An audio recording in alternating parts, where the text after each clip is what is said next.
नमस्ते। आप सुन रहे हैं रूहानी रातें। रूहानी रातें एक हॉरर पॉडकास्ट है जहां आपको मिलेंगी असली भूतिया कहानियां, आत्माओं के तजुर्बे और हॉन्टेड जगहों के राज।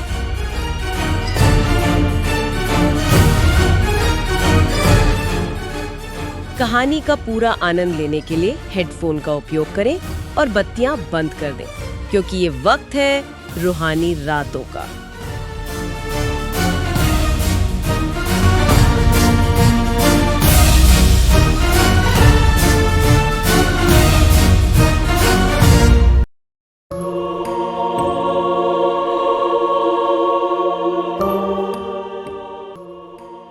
आज हम रायपुर के एक काफी मशहूर या कहूँ बदनाम बंगले की बात कर रहे हैं, लाल बंगला। हाँ, इसके बारे में काफी किस्से सुने हैं, कुछ स्थानीय कहानियां हैं, लोगों के अपने अनुभव भी। बिल्कुल। तो आज हम इन्हीं कहानियों की तह तक जाने की कोशिश करेंगे, समझने की कि आखिर इसे छत्तीसगढ़ का आप कह सकते हैं सबसे डरावना घर क्यों माना जाता है। और इसकी शुरुआत भी एक बड़ी अजीब घटना से होती है ना। हाँ, कहानी की शुरुआत ही रोंगटे खड़े कर देती है। कहते हैं एक रात एक औरत एक घर के बाथरूम में गई और फिर गायब हो गई। गायब मतलब कैसे? वही तो रहस्य है। और उसी रात उस घर के मालिक की भी मौत हो गई। तो चलिए इसी से शुरू करते हैं। ठीक है। तो किस्सा है कोई 90 के दशक का। एक डॉक्टर साहब थे, उन्होंने शहर से थोड़ी दूरी पर, मतलब उस समय काफी सुनसान इलाका रहा होगा वो, वहाँ ये बंगला बनवाया था। हाँ, और ये बात ध्यान देने वाली है, किसी जगह का शहर से दूर होना, थोड़ा अलग थलग सा होना, सही कहा, वो माहौल को और रहस्यमय बना देता है, नहीं? जैसे कहानी के लिए एक स्टेज तैयार हो गया हो। बिल्कुल। तो हुआ ये कि डॉक्टर साहब की पत्नी का देहांत हो चुका था, शायद प्राकृतिक कारणों से। वो अपनी बेटी के साथ उस बंगले में रह रहे थे, अकेले, बाप बेटी। हाँ। तो एक रात काफी देर हो चुकी थी, किसी अनजान औरत ने दरवाजा खटखटाया। अनजान औरत रात में? जी। उसने बस ये कहा कि आसपास कोई और जगह नहीं है, क्या वो बाथरूम इस्तेमाल कर सकती हैं। डॉक्टर साहब ने ठीक है, इंसानियत के नाते इजाजत दे दी। वो औरत अंदर बाथरूम में गई और फिर घंटों बीत गए, वो बाहर ही नहीं निकली। घंटों? दरवाजा अंदर से बंद था क्या? हाँ, दरवाजा अंदर से लॉक था। डॉक्टर साहब ने आवाज लगाई, खटखटाया, कोई जवाब नहीं। अब वो परेशान हो गए। जाहिर सी बात है। आखिर में जब कोई चारा नहीं बचा तो उन्होंने दरवाजा तोड़ा। और अंदर कोई नहीं था, बाथरूम खाली था। खाली? लेकिन निकलने की कोई दूसरी जगह, खिड़की वगैरह नहीं, कोई और दरवाजा नहीं। वो औरत बस जैसे हवा में गायब हो गई थी। ये तो बिल्कुल तर्क से परे है, मतलब विश्वास करना मुश्किल है। ये गायब होने वाली बात कई अर्बन लेजेंड्स में मिलती है ना? एक अजनबी आता है और फिर रहस्यमयी तरीके से चला जाता है या गायब हो जाता है। सही कहा, लेकिन यहाँ कहानी और भी ज्यादा डरावनी हो जाती है। कैसे?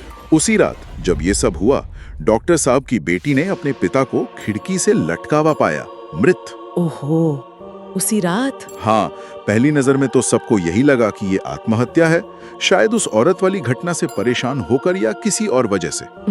लेकिन बेटी का कुछ और ही कहना था।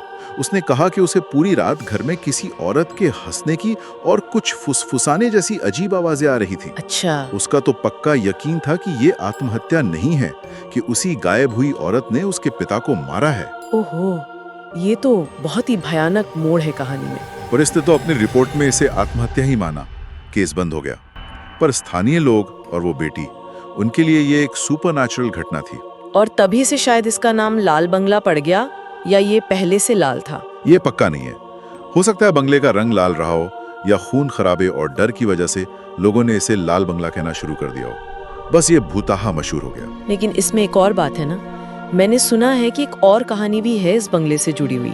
हाँ बिल्कुल। एक दूसरा सोर्स ये बताता है कि वहाँ एक ही परिवार के 4 लोग मरे हुए पाए गए थे। 4 लोग? हाँ, और उन्होंने शायद सामूहिक आत्महत्या की थी। तो अब ये कंफ्यूजन है कि असली कहानी कौन सी है। क्या डॉक्टर वाली घटना सच है, या ये परिवार वाली, या फिर दोनों अलग अलग समय पर हुई हों। ये दिलचस्प है, कैसे एक ही जगह से जुड़ी अलग अलग और दोनों ही दुखद कहानियां बन जाती हैं। वक्त के साथ शायद सच कहीं खो जाता है। सही बात। अब एक और अनुभव सुनते हैं। 2 दोस्तों का, अर्जुन और रवीश। अर्जुन थोड़ा एडवेंचरस टाइप का था, उसे ऐसी जगहों में दिलचस्पी थी। और रवीश वहीं का था, लोकल और थोड़ा डरपोक किस्म का। अच्छा। तो वो लोग पहले दिन में गए बंगले को देखने। दिन में तो अक्सर ऐसी जगह उतनी डरावनी नहीं लगती। हाँ, बस एक पुराना वीरान सा घर लगा, कुछ खास नहीं। लेकिन अर्जुन माना नहीं, उसने रवीश को रात में चलने के लिए मना लिया। ओ, रात में? हाँ, और रात होते ही कहते हैं माहौल बिल्कुल बदल गया। पहले उन्हें बंगले के पीछे की तरफ से किसी औरत के धीरे धीरे हंसने की आवाज आई। हंसने की आवाज? फिर आवाज जैसे अंदर से आने लगी। अब दोनों की हिम्मत थोड़ी जवाब देने लगी थी, पर अर्जुन आगे बढ़ा। वो उसी टूटे हुए बाथरूम के पास पहुंचे जिसका जिक्र पहली कहानी में था। वही बाथरूम जहाँ से औरत गायब हुई थी? हाँ, और वहां दीवार में एक दरार थी। कहते हैं उस दरार से उन्होंने देखा एक काली सी बूढ़ी औरत का चेहरा। वो झांक रही थी और बहुत धीरे धीरे डरावने तरीके से हंस रही थी। बाप रे, ये सुनकर ही रोंगटे खड़े हो गए। उनके साथ क्या हुआ होगा सोचिए।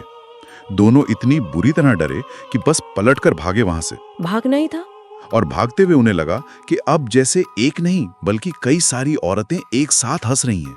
वही भयानक हंसी जो पूरे घर में गूंज रही थी। एक साथ कई आवाजें? हाँ, कहते हैं इस हादसे के बाद दोनों दोस्त कई दिन तक बीमार रहे। बुखार, डर, और उन्हें पूरा यकीन हो गया कि वो बंगला वाकई में भूता है। ये अनुभव, ये बहुत इंटेंस है। यहाँ सवाल उठता है कि ये क्या था? क्या ये सिर्फ डर का असर था? मतलब दिमाग ने ऐसी छवि बना ली? हो सकता है। या फिर सच में कुछ था? क्योंकि दो लोगों ने एक जैसा अनुभव किया। ये इसे सिर्फ वहम कहकर टालना मुश्किल कर देता है। डर माहौल को, अनुभव को जरूर गहरा करता है, पर क्या वो इतनी साफ छवियां और आवाजें बना सकता है? ये कहना मुश्किल है। बिल्कुल। और अब बंगले की मौजूदा हालत क्या है, इस पर भी थोड़ी अलग जानकारी है। अच्छा। एक सोर्स कहता है कि वो अब बिल्कुल वीरान पड़ा है। शायद उसका कुछ हिस्सा टूट भी गया है या गिरा दिया गया है। खंडर जैसा। और वहाँ अक्सर शराब की खाली बोतलें, चिप्स के पैकेट्स वगैरह मिलते हैं। मतलब अब शायद वो असामाजिक तत्वों का अड्डा बन गया है, पार्टी वगैरह करने की जगह। हाँ, ऐसा लगता है। तो सवाल ये भी है कि क्या वो जगह अब भी उतनी ही भूता है या बस कहानियां रह गई हैं और लोग वहाँ मजे लेने या डरने के लिए जाते हैं। और कुछ लोग तो ये भी कहते हैं कि बंगला अब वहाँ है ही नहीं, उसे शायद पूरी तरह तोड़ दिया गया है। ये भी एक पहलू है। मतलब उसकी मौजूदा स्थिति पर भी अनिश्चितता है। तो कुल मिलाकर हमने देखा एक औरत का रहस्यमयी तरीके से गायब होना, डॉक्टर की संदिग्ध मौत, दोस्तों का वो भयानक अनुभव, और फिर कहानियों में विरोधाभास, आत्महत्या वाली कहानी, परिवार वाली कहानी। हाँ, और बंगले का वर्तमान अस्तित्व भी सवालों के घेरे में। ये सब मिलकर हमें सोचने पर मजबूर करता है कि आखिर किसी जगह को भुताहा बनाता क्या है?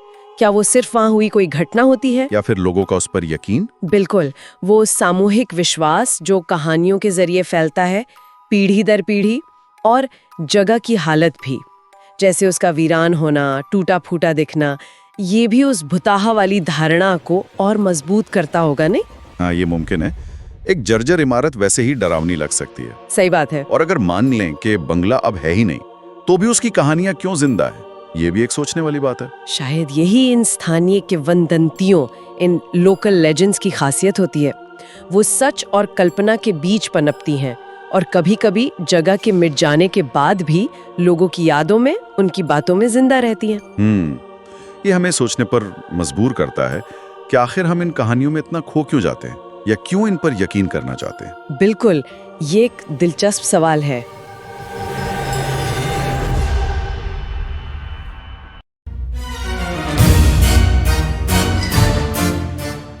सुनने के लिए धन्यवाद। आप रूहानी रातें सुन रहे थे। रूहानी रातें हर शुक्रवार और शनिवार YouTube पर और हर शनिवार और रविवार Spotify पर सुनें।